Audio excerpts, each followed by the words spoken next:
If you can't remember the last time the Heat lost consecutive games, it's not your memory at fault. It just hadn't happened in some 5 months. And the stakes never higher than they were on Sunday. Miami down 1-0 to the Spurs going into Game 2. And remember, the next 3 are set for San Antonio. James and company in the Big 3 era have done very well after losing Game 1. Dwayne Wade getting the troops fired up. They took something from us. We got to go get it back tonight. From the beginning, all right? Nothing's difficult. Everything's down. Do our varsity. The last minute. The last second. The last minute. We fight. We fight. We fight. We fight. We fight. We fight. Let's go. And Dwayne Wade coming out aggressive, trying to find a rhythm in Game 2, and he did just that.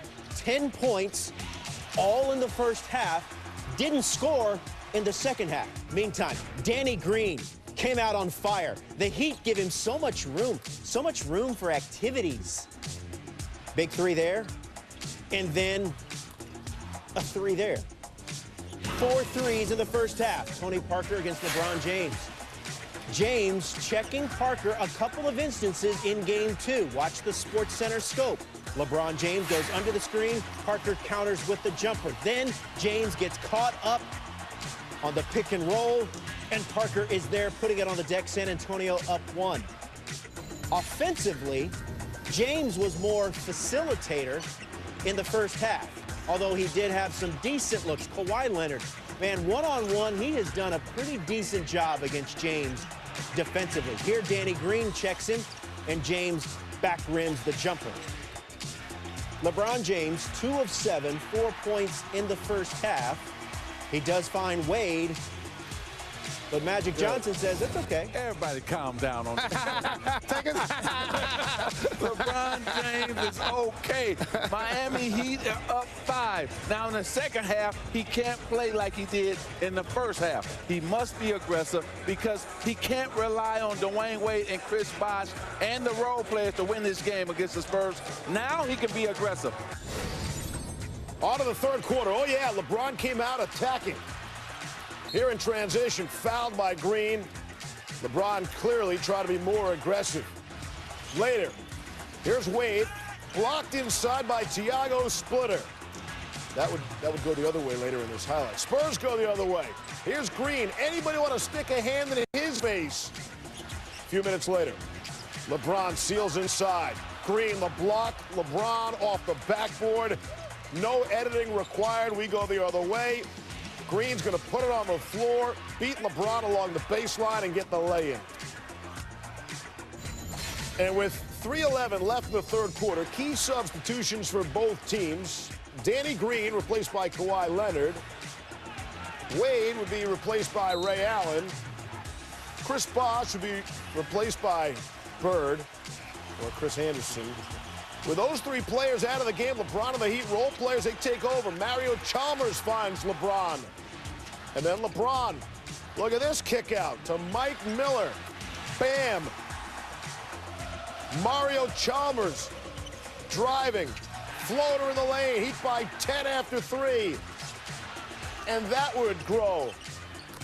LeBron hits the jumper, make it 12. LeBron cross court to Miller. Got that one, too. Heat by 15. Here's Chalmers drive. Pull up in the paint. Make it 17. Do I hear 19? Yes, I do. LeBron blowing by everyone to the cup. Heat by 19. But here's the play of the game.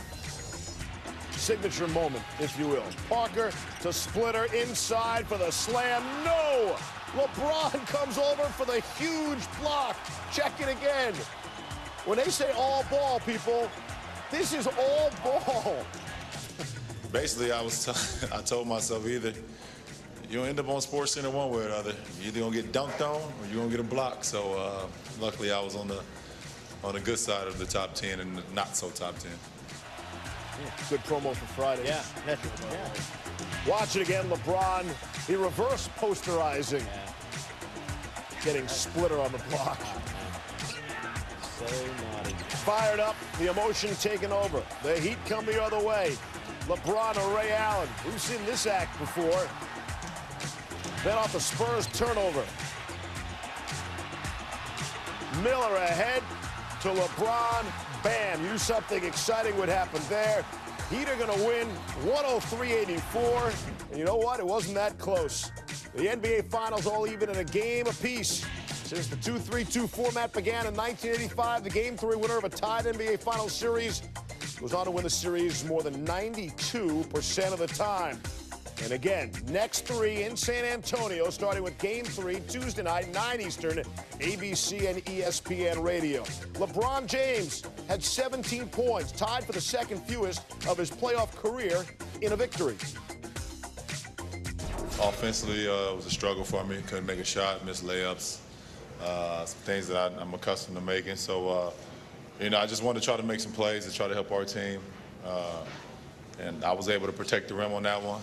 With LeBron, he's the best player. So, he's going to get his at any given moment. So, we just try to make the Spurs guard us and, make it easier on him.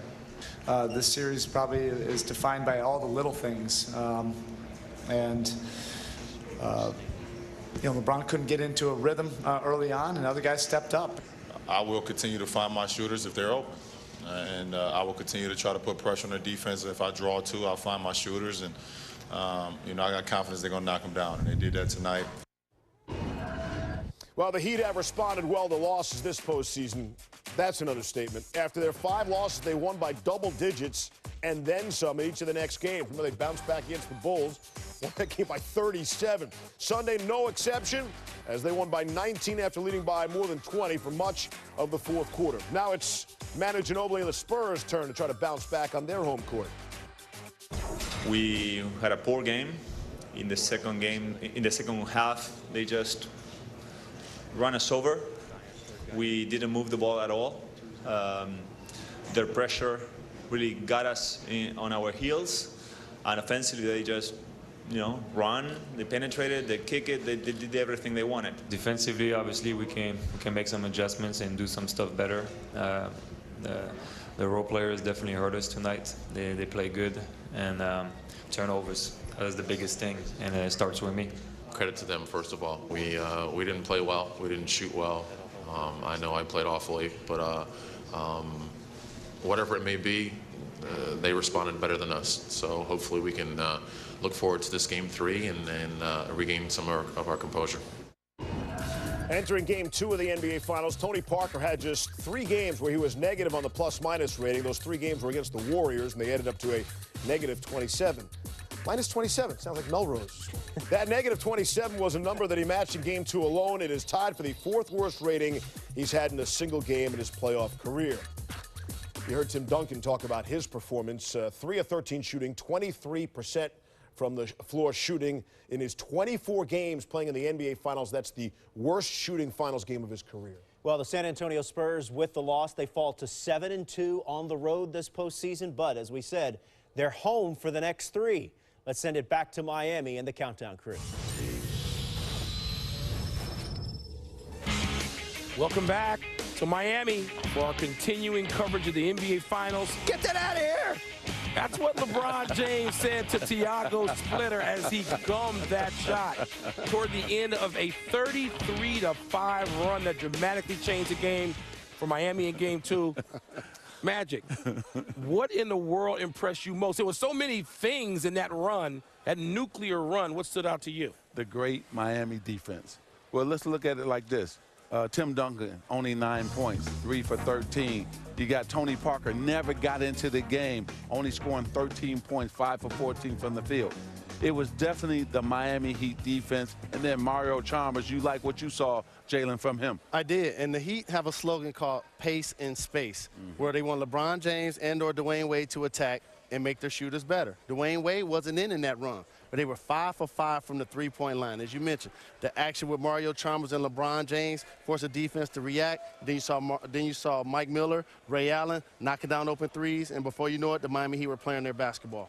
Chalmers looked like an all-star, and he does that from time to time. He's one of the streakier starters in the league, but I thought the game changed. They started running that pick and roll with him and LeBron, open everything up, got LeBron going. LeBron was 2 for 12 at one point in this game. He made his last 5 shots, and I was sitting there midway through the third quarter, I didn't like his body language. I was starting to get flashbacks to the 2011 finals.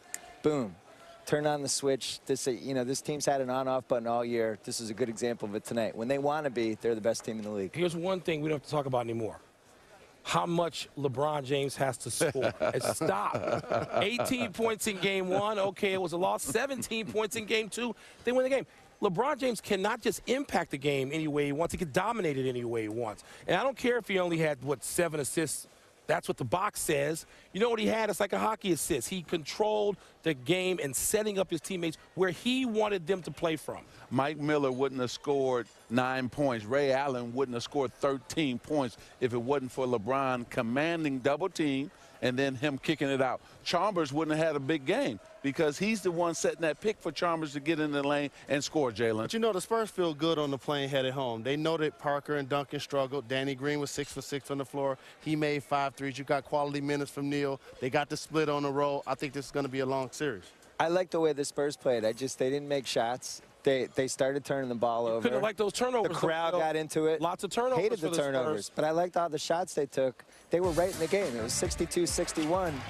And you see this happen sometimes, especially on the road. One play leads to another. Crowd gets up. Everybody's standing. You start turning the ball over. A couple guys makes a play, and then the block was like the finisher, the exclamation point. Well, those first 2 plays had one person in common, Manu Ginobili. Yeah. And we talked a lot about him. They're going to need him to perform, Michael Wilbon. I'm pretty sure you said that you saw him play as worse as you've seen him play. Here's the problem. You said that after a game in Memphis. So is he going to show up? Twice? Yeah, he did repeat that. Jalen, this is not good. Well, I mean, he could barely stand up at times. I don't know if is he injured? Do we not know it? Look, the turnovers that he and Tony Parker had. Tony Parker, after no turnovers in game 1, 5 in game 2. Ginobili, it says he had 3. It looked like he had twice that many the way he's fumbling around, stumbling, missing shots badly, Irvin. Impatient on offense, and then when both Tony Parker and Ginobili was coming off the pick and roll play, Miami jumped them. They surprised them. And so they have to now adjust to the aggressiveness of the Miami Heat defense and stop turning the ball over. While we're young.